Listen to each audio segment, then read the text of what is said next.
Okay, thanks for watching. In this video we're gonna find the solution of this crazy looking equation, x square minus 7x plus 11 raised to the x square minus 13x plus 42 equal to 1, and we're going to find only the real solution, don't mess with the imaginary solution. Okay.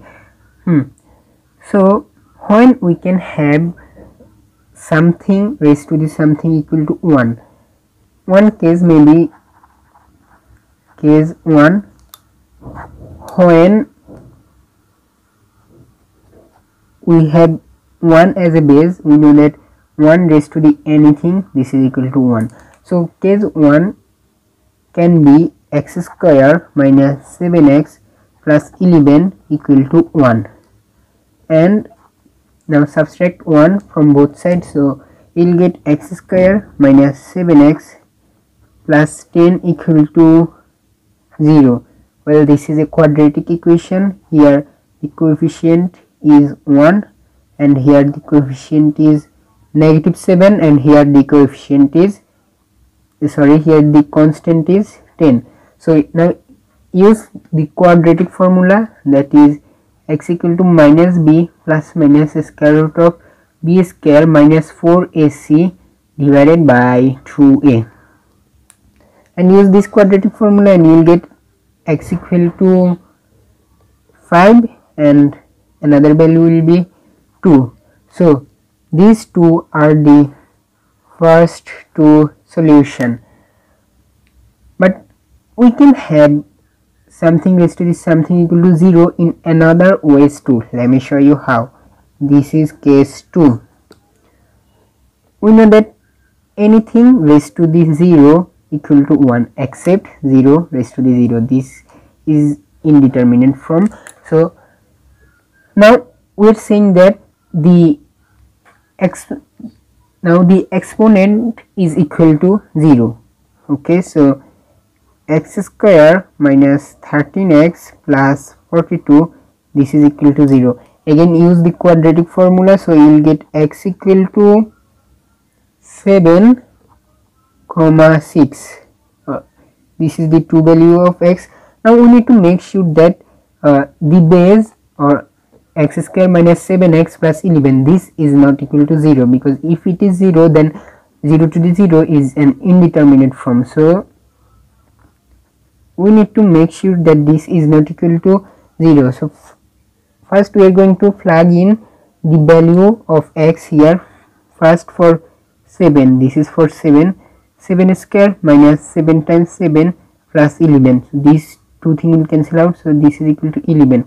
So we can take 7, because if we plug in 7 the base is not 0. And now for 6 square minus 7 times 6 plus 11, this is equal to 36 minus 42 plus 11. This is 5, so we can take 6 also, because if you plug in 6 here the base is a positive number, it isn't 0. So these are the next two solution for this equation, but we have another two solution too. Can you guess it? Well, let me show you. This is case 3. Notice when negative 1 raised to the positive number 2n, this is also equal to 1.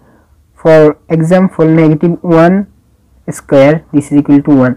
Now we will solve for x square minus 7x plus 11 equal to negative 1, and we are going to plug in the value of x in the exponent, and if we see the exponent is an even number, then we can say that the values are correct. So let's see how. First add 1 both sides, so you will get x square minus 7x plus 12 equal to 0, and now use the quadratic formula, so you will get x equal to 4 comma 3. Now the exponent was x square minus 13x plus 42. Now we need to make sure that this is an even number, because minus 1 raised to the even number equal to 1, but minus 1 raised to the an odd number is still equal to minus 1. So for x equal to 4, this is 4 square minus 13 times 4 plus 42, and this is equal to 6. And for x equal to 3, well, for x equal to 3, you will get 3 square minus 13 times 3 plus 42. This is equal to 12. Notice 6 and 12 both are even number, so we can have these two things as solution too. So the all real solutions of the equations are x equal to 5, 2, 7, 6, 4, 3. Let me write these things in correct order. So x equal to 2, 3, 4, 5, 6, 7. Well, notice this is the multiplication of these all solutions are 7 factorial. That was just for fun. So that's it, guys. These are the all solutions of our equation, that is this equation. And thanks a lot for watching. If you are new to this channel, don't forget to subscribe.